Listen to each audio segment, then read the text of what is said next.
Ya, Assalamualaikum warahmatullahi wabarakatuh. Selamat siang, salam sejahtera bagi kita semua. Yang saya hormati Prof. Sofyan Hanif, kemudian Ibu Dr. Widya Stuti, serta rekan-rekan semua kelas Pol S3 kelas B. Pada kesempatan kali ini saya ingin menyampaikan, mempresentasikan materi yang saya ambil dari apa yang sudah dibagi oleh Mas Sugi, berupa materi dari Ibu Widi, dan saya lakukan pengembangan berkaitan dengan sosialisasi UU Undang-Undang Nomor 3 Tahun 2005 mengenai sistem keolahragaan nasional. Saya kembangkan sesuai dengan pengalaman dan juga latar belakang saya, dan saya berjudul materi saya dengan pembangunan dan pengembangan olahraga melalui sosialisasi dan implementasi UU Nomor 3 Tahun 2005 tentang sistem keolahragaan nasional. Di sini ada beberapa hal yang ingin saya sampaikan sebelum masuk ke materi buku, karena sebetulnya di PowerPoint yang diberikan oleh Ibu Widi sudah sangat lengkap, sangat komprehensif mengenai apa yang menjadi isi dari buku SKM ini. Namun demikian, saya ingin menambahkan beberapa latar belakang dan juga tentang tulisan atau makalah yang saya juga akan kirim di Google Classroom, bahwa pengembangan dan pembangunan olahraga nasional menjadi sangat penting. Kenapa? Karena terlihat di slide pertama bahwa sport is comprehensive linkage system atau linkage sektor, bahwa olahraga telah merasuk dalam hampir semua lini kehidupan.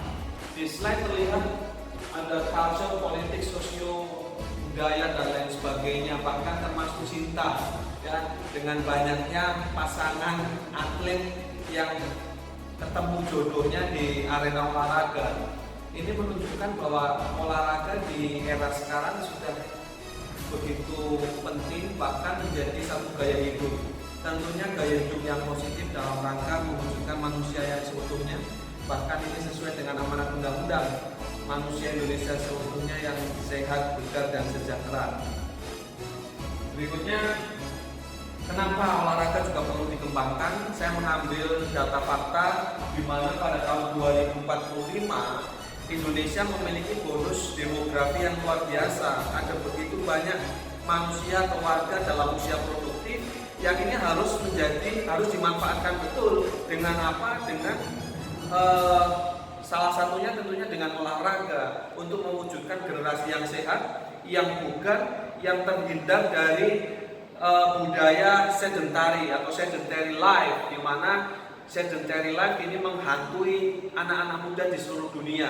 Akibat apa? Akibat kemajuan teknologi, di mana sekarang sudah nggak bisa lepas dari gadget anak-anak, sehingga muncul satu budaya, satu lifestyle yang anak-anak kita khususnya itu minim sekali melakukan aktivitas gerak. Ini tentu sangat berbahaya, karena dengan sedentary life akan banyak memicu penyakit-penyakit degeneratif seperti jantung koroner, kemudian diabetes dan lain sebagainya, terutama obesitas, yang ini tentu akan sangat mengganggu produktivitas. Dan terkait dengan 2045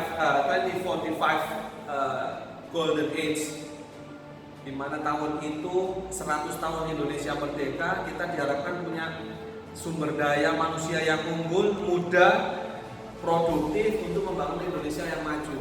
Nah, peran olahraga dalam hal ini akan sangat penting, dan pemerintah melalui Dewan Legislatif maupun Eksekutif telah mengeluarkan Undang-Undang Nomor 3 Tahun 2005 tentang sistem keolahragaan, yang mana di situ sudah dipaparkan dengan sangat jelas pembagian tugas baik pemerintah pusat maupun daerah, bahkan masyarakat, untuk sama-sama istilahnya membangun olahraga, membangun Indonesia melalui olahraga. Oke, next.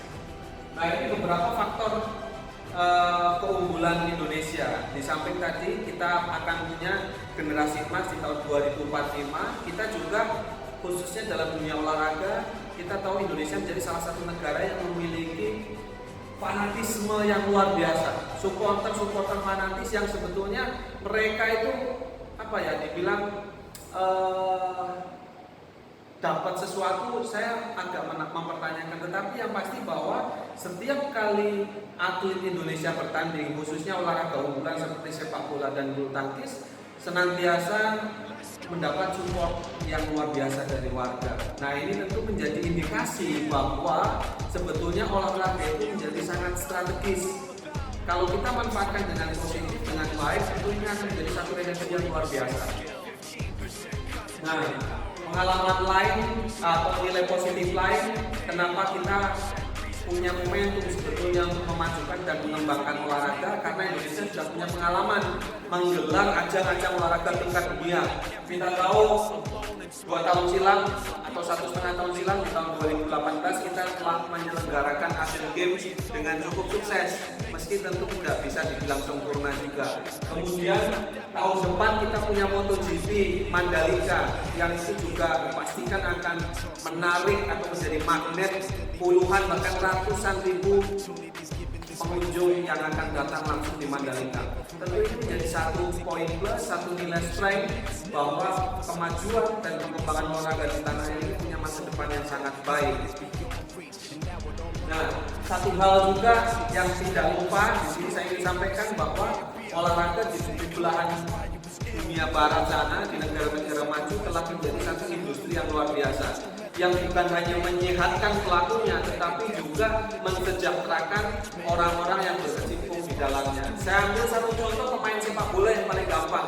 Neymar 2003 ditransfer dari Santos ke Barcelona dengan ditransfer ke klub asalnya ke Santos free, gratis. Kemudian 2003 dari Santos ditransfer ke Barcelona dengan nilai 48,6 juta.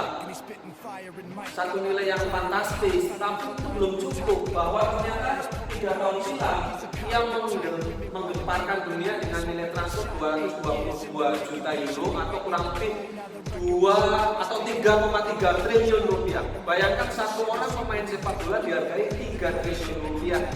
Dan kalau dihitung secara kalkulasi ekonomi, ternyata perhitungan ini hanya dalam kurun waktu 1,5 tahun penjualan jersey Neymar saja sudah menutup nilai pembelian mega bintang asal Brasil ini. Tentu ini menunjukkan bahwa olahraga memiliki satu nilai yang sangat besar sekali bila dikelola secara profesional. Bukan tidak mungkin ke depan Indonesia akan mengarah ke sana atau memiliki intellectual property and sport yang sangat baik seperti di negara maju. Tentu memang dengan usaha keras dan juga kerjasama dari banyak pihak. Kemudian kita lihat ini menjadi beberapa ancaman kenapa pengembangan dan pembangunan olahraga di tanah air menjadi terhambat. Sebetulnya di tulisan yang saya akan kirimkan juga di Google Classroom, di situ telah ada beberapa faktor yang mempengaruhi atau yang menjadi hambatan kemajuan olahraga di tanah air. Namun ini saya sampaikan hanya satu slide saja dari faktor attitude, khususnya para pejabat yang memanfaatkan dana miliaran bahkan triliunan anggaran untuk olahraga dikorupsi, dan ini menjadi satu presiden buruk sehingga yang mestinya pengelolaan olahraga dapat lebih maksimal karena anggarannya di-cut, dipotong atau dikorupsi sehingga tidak bisa maksimal. Efeknya kepercayaan investor yang mau mengembangkan olahraga di Indonesia juga turun karena khawatir duitnya dirampok, dikorupsi dan lain sebagainya. Nah, bagaimana? Pertanyaannya adalah bagaimana kita bisa mendorong olahraga ini untuk bisa maju di negara kita. Kita lihat bahwa yang pertama, kita harus mempromosikan atau mendorong pola pikir cinta olahraga kepada seluruh masyarakat. Dengan apa? Di tulisan saya tulis kita perlu membuat satu gerakan dari top down, dari atas ke bawah, dari presidennya atau dari pejabat tingginya sampai dengan rakyat paling bawah untuk menggelorakan olahraga. Bukan hanya isapan pemanis kata-kata mengolahragakan masyarakat dan memasyarakatkan olahraga saja, tetapi ini harus dibuktikan dalam langkah nyata. Ada good feeling yang baik dari pemerintah melalui penyediaan sarana prasarana, kemudian juga di departemen lain seperti transportasi misalnya dibuat nyaman sehingga warga lebih suka jalan kaki menuju ke area pemberhentian bus atau stasiun dan lain sebagainya. Karena tanpa kenyamanan, tanpa situasi situasi yang kondusif, masyarakat tentu akan lebih memilih untuk naik kendaraan pribadi, polusi di mana-mana, sehingga tidak lagi akan nyaman bagi masyarakat untuk bergerak, untuk sekedar jalan kaki atau bersepeda, membuat tubuhnya itu aktif gitu loh. Nah, ini salah satu faktor penting juga. Kemudian yang kedua, improving sports performance. Ini menjadi yang saya contohkan di tulisan saya, bahwa di Cina sejak tahun 80 awal itu kemajuan olahraga elit menjadi salah satu target utama pemerintah, di mana saat itu Cina masih menjadi negara miskin, tetapi mengkampanyekan untuk bisa berprestasi di olahraga elit bukan hanya untuk mengangkat harkat dan martabat bangsa, melainkan juga untuk meningkatkan taraf hidup dan lain sebagainya, termasuk ekonomi. Dan itu terbukti sekarang Cina menjadi salah satu negara adidaya di dunia olahraga, bersaing dengan Amerika di beberapa perhelatan Olimpiade terakhir. Ketika atletnya sudah berkali berdunia, maka lingkungan di sekitarnya akan menyesuaikan, akan semakin banyak orang yang terjun di dunia olahraga, baik sebagai atlet, pelatih, dan lain sebagainya. Kemudian developing sports business atau pembangunan bisnis olahraga, sehingga ke depan harapannya Indonesia tidak hanya mengandalkan APBD atau APBN saja, melainkan mampu berdikari, mengelola cabang olahraga sendiri dengan income sendiri, yang itu tentu menjadi harapan bersama. Ketika industri olahraga sudah berkembang, kesejahteraan pelaku olahraganya meningkat, tentu kita akan bisa melihat anak-anak kecil, kemudian orang tua semakin yakin mengarahkan anaknya itu untuk menggeluti olahraga, menjadi atlet. Yang mana sekarang ini masih orang tua masih takut untuk bisa mendorong anaknya menjadi pelaku olahraga karena masa depan yang masih curam. Salah satunya karena belum masuknya industri olahraga secara baik di tanah air kita di Indonesia. Yang terakhir adalah law enforcement, penegakan hukum. Ada RTH atau sarana olahraga yang digunakan untuk kepentingan lain, itu tentu harus ditindak. Kemudian juga adanya banyak pelanggaran-pelanggaran yang tentunya menghambat pengembangan dan pembangunan olahraga di tanah air, khususnya di daerah-daerah. Lebih lengkap mungkin bisa teman-teman baca di makalah yang saya kirim di Google Classroom. Kemudian yang lain tentu ada kita memanfaatkan sosial media untuk mengkampanyekan gerakan cinta olahraga. Lalu yang tidak kalah penting bagi kita akademisi adalah melakukan pendampingan terhadap organisasi olahraga yang akan melaksanakan event olahraga. Sehingga apa? Event-event olahraga yang ada di Indonesia itu punya bisnis plan yang baik, sehingga tentunya harapannya akan mengundang investor, bisa menghasilkan income lebih untuk kesejahteraan pelakunya. Dan yang terakhir ada membangun konduktivitas atau kondusivitas atmosfer olahraga, di mana ketika kondisi olahraga kita sudah kondusif, perekonomian, politik, sosial budaya dan lain sebagainya kondusif, ini tentu akan mendorong investor banyak masuk, sehingga pengembangan olahraga bisa relatif lebih mudah dengan bantuan sponsor. Karena mengandalkan dana negara saja tentu saja akan sangat memberatkan. Terlebih kita masih menjadi negara berkembang, kebutuhan-kebutuhan primer lain seperti pendidikan, kehidupan yang layak dan lain-lain itu masih sangat lebih penting barangkali untuk saat ini. Yang tidak ketinggalan, pengembangan dan pembangunan olahraga tanah air sebisa mungkin dipancing atau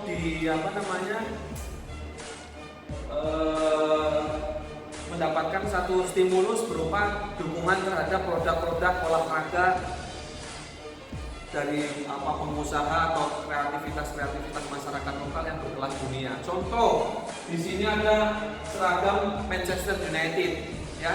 Di Old Trafford sana, kualitas atau kaos yang dijual di toko resmi Man United di Old Trafford justru buatan negeri kita, buatan Indonesia. Sementara di kita lebih suka memilih barang-barang luar negeri, padahal buatan kita sendiri telah dipercaya langsung di Old Trafford untuk dipasang di toko resmi mereka. Nah, sebetulnya hal-hal semacam ini kan perlu sentuhan, perlu dukungan yang maksimal dari pemerintah maupun dari swasta, sehingga usaha-usaha ini bisa semakin istilahnya semakin dikembangkan lah untuk bisa meningkatkan kesejahteraan masyarakat. Ada bola yang juga dipakai untuk Piala Dunia 98 juga dari karya anak bangsa. Ada Shuttle Kabupaten Nganjuk yang juga sudah diekspor ke belahan negara lain di dunia. Ini tentu menjadi satu stimulus bagi kita semua untuk mendukung kemajuan dan pengembangan olahraga. Nah, itu beberapa tambahan dari saya. Selebihnya mengenai Undang-Undang Nomor 3 Tahun 2005, karena keterbatasan waktu tentu dapat dilihat di PowerPoint yang juga saya kirimkan di Google Classroom kepada Profesor Ahmad Sofyan Hanif MPD dan juga Ibu Dr. Widya Stuti. Mohon kritik, saran dan juga koreksinya. Tentu apa yang saya sampaikan masih jauh dari kekurangan. Mohon bimbingannya selalu, dan untuk teman-teman juga bila ada pertanyaan atau juga kritikan yang membangun, tentu saya sangat harapkan sehingga kita bisa saling mengisi untuk kebaikan kita ke depan, sehingga kita bisa lebih bermanfaat. Saya kira itu. Terima kasih atas waktunya. Tetap sehat, stay safe, dan salam untuk keluarga di rumah. Salam olahraga. Jaya.